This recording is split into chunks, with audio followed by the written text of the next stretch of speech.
নমস্কার বন্ধুরা, আপনাদের সকলকে আর আমার ইউটিউব চ্যানেলে আপনাদের সকলকে স্বাগত জানাচ্ছি। আজকে আমি সন্ধ্যাবেলায় এই টিফিন রেসিপিটা বানালাম। বাড়ির সকলে সন্ধ্যাবেলায় আমরা টিফিন করব এই দিয়ে। আজকে ভাবলাম আমরা তো খাবো, আপনারা কেন দেখা থেকে বঞ্চিত থাকবেন, তাই আমি আপনাদের সাথে এটা শেয়ার করে দিচ্ছি। এটা হচ্ছে ময়দা আর আলু, কুচানো আলু দিয়ে একটা রেসিপি। এই রেসিপিটা আমি কিভাবে বানাচ্ছি আপনারা দেখুন, এবং বাড়িতে কিন্তু এভাবে তৈরি করে সকলকে খাওয়াবেন এবং নিজেরাও কিন্তু খাবেন। এটা বানানোর জন্য আমি এই যে ছোট্ট বাটি, এই বাটিটাতে এক বাটি ময়দা আর এক বাটি আটা নিয়েছি। এখানে আমি এই যে স্বাদ অনুযায়ী লবণ দিয়ে দিচ্ছি, এক চামচ চিনি দিয়ে দিচ্ছি, অল্প রিফাইন অয়েল দিয়ে ভালো করে মেখে নেব। প্রথমে শুকনো হাত দিয়ে মেখে তারপর লুচির মতো একটা ডো বানিয়ে নিচ্ছি। এটা আমার মাখানো হয়ে গিয়েছে, এই যে মেখে নিলাম। এবার আমি 10-15 মিনিটের জন্য এটাকে ঢেকে রেখে দিচ্ছি। এই যে ভালো করে ঢেকে দিচ্ছি, 10-15 মিনিটের জন্য আমি এটাকে রেখে দিচ্ছি। ততক্ষণ আমি আলুর পুরটা বানিয়ে নিচ্ছি।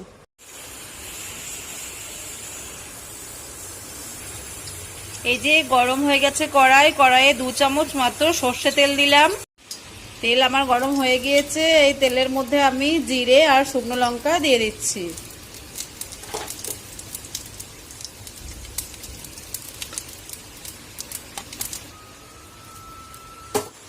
এবারে এই আলুগুলো আমি দিয়ে দিচ্ছি, তারপরে গাজরগুলো দিয়ে দিচ্ছি। প্রথমে গ্যাসের হিটটাকে একটু বাড়িয়ে খুব ভালো করে ভেজে নিচ্ছি 1 মিনিট। তারপর আমি গ্যাসের ফ্লেমটাকে কমিয়ে অল্প লবণ দিয়ে ঢেকে দেবো।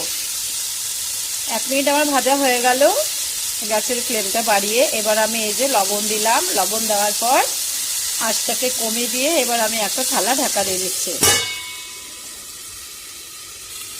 ঢাকা দেওয়া অবস্থায় আমি 2 মিনিট মতো রাখছি। তারপর আবার একবার নেড়ে দেখবো যে আলুগুলো সেদ্ধ হয়ে গেছে কিনা। যদি সেদ্ধ হয়ে যায় তাহলে আমি নামিয়ে নেব। এই যে ঢাকনা খুললাম, আলুগুলো হাফ হাফ ভাজা হয়ে গেছে। এই সময় আমি অল্প কেটে রাখা পেঁয়াজ আর কুচিয়ে রাখা লঙ্কাগুলো দিয়ে দিচ্ছি। পেঁয়াজগুলোর কথা আমি আগে বলিনি, ওটা হাফ ভাজার পরে এবার আমি পেঁয়াজ দিচ্ছি। তারপরে এই লঙ্কাগুলো দিয়ে দিচ্ছি। আপনারা যদি কেউ মনে করেন পেঁয়াজ দেবো না, এটা নিরামিষভাবেও বানানো যায়, ভীষণ ভালো লাগে নিরামিষভাবেও খেতে। আমি একটু পেঁয়াজ দিলাম।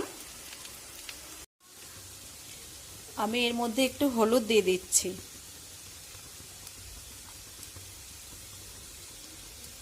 দিয়ে ভালো করে মেখে নাড়িয়ে দিচ্ছি, নাড়িয়ে দিয়ে আবার ঢাকা দিয়ে দিচ্ছি।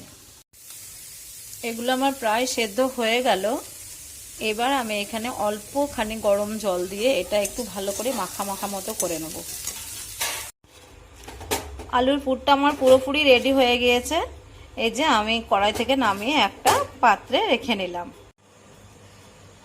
আমি যে লুচির মতো ডোটা বানিয়ে রেখেছিলাম ঢাকা দিয়ে, আমার 15-20 মিনিট হয়ে গেল। এই দেখুন আমি সবগুলো বেলে নিলাম, একটা একটা করে বেলে আমি এক জায়গাতেই রাখলাম। এর মধ্যে আমি কিভাবে পুরটা দেবো সেটা একটু দেখুন। আমি কিভাবে পুরটা দিচ্ছি। এই পুরটার মধ্যে এবার আমি অল্প ধনেপাতা ছড়িয়ে দিচ্ছি। ধনেপাতাগুলো আমি আগে থেকে দিইনি, খুব বেশি ভাজা হয়ে যেত, ভালো লাগতো না গন্ধটা। এবার আমি একটু এরকম মাখিয়ে দেবো।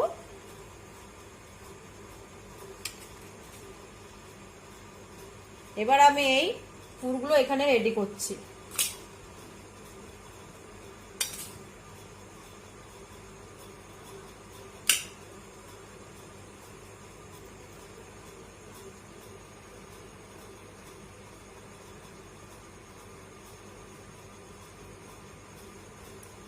কিভাবে করছে দেখুন, এভাবে দুদিকটা মুড়িয়ে দিলাম, ভালো করে চেপে চেপে দিচ্ছি। তারপর এই দুদিকটা জল দিয়ে দিচ্ছি। দুদিকটা জল দিলেই কিন্তু খুব ভালোভাবে চিট ধরে যাবে। এর জন্য কিন্তু তেল লাগে না, জলটাতে খুব ভালো মতো চিট ধরে যায়। এই যে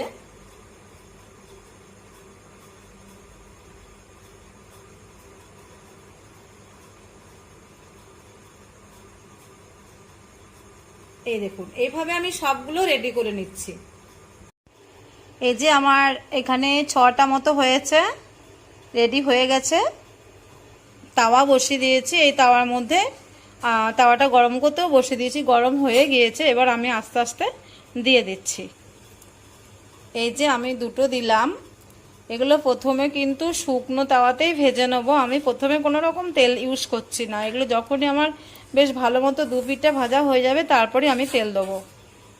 এই যে এক পিসটা উল্টে দিলাম, উল্টে নিলাম। এবার আমি রিফাইন তেল দিয়ে দিচ্ছি। এই যে তেলের মধ্যে এবার আমি কিছুক্ষণ ভেজে নেব। দেখুন কি সুন্দর তেলের মধ্যে এটা তৈরি হচ্ছে। এই যে দেখুন কিভাবে কি সুন্দর কালার চলে এসছে। দু পিসটা উল্টে দিলাম তেল দিয়ে। আমার এই ভাজাটা হয়ে গেল, আমি এই দুটোকে তুলে নিয়ে আবার বাকিগুলো এইভাবেই একই প্রসেসে ভেজে নিচ্ছি। এই যে আবারও দিয়ে দিলাম 3টে, এই একই রকম করে ভেজে নিচ্ছি।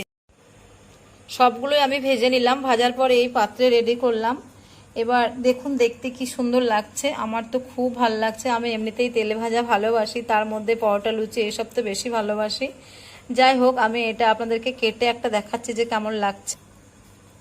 আমি ভাঙছি, এটা ভেঙে নিলাম। এই দেখুন ভেতরটা কেমন, আলুগুলো পুরো দেখা যাচ্ছে। খুব ভালো লাগবে এটা খেতে, আপনারা এভাবে খেয়ে দেখবেন। আমি দুটোই দেখাচ্ছি। এটার মধ্যে এই যে একটু লঙ্কা বেরিয়েছে, ভালো লাগছে বেশ। এটা আপনারা সসের সাথেও খেতে পারবেন, এমনি গরম গরম চা নিয়েও খেতে পারবেন, খুব ভালো লাগবে খেতে। এটা একটা নাস্তা রেসিপি বা টিফিন রেসিপি, সন্ধ্যা বা সকালে বেশ পেটটা ভরে যাবো। দেখুন কত বড়, বেশ বড়, আর এটা খেতে খুবই ভালো। দেখেছেন ভাজাটা কি সুন্দর হয়েছে। যাই হোক বন্ধুরা, আপনারা তো দেখলেনই, এভাবে বানাবার চেষ্টা করবেন। আর বানিয়ে যদি ভালো লাগে তাহলে আমাকে অবশ্যই কমেন্টের মাধ্যমে জানাবেন। আপনারা যদি কমেন্টের মাধ্যমে জানান তাহলে আমি কিন্তু খুবই খুশি হই এবং আমার অন্য ভিডিও তৈরি করতে আমার খুব উৎসাহ লাগে। তার জন্য বলছি বন্ধুরা, আপনারা এটা বাড়িতে বানাবেন এবং বানিয়ে খেয়ে আমায় অবশ্যই জানাবেন যে এটা কেমন হয়েছে। যাই হোক, আজকে আর বেশি কিছু বলছি না। আপনারা সকলে সুস্থ থাকবেন, ভালো থাকবেন এবং আমার অন্য ভিডিও দেখার জন্য অপেক্ষা করে থাকবেন। আর সকলকে আপনাদেরকে ধন্যবাদ জানিয়ে শেষ করছি।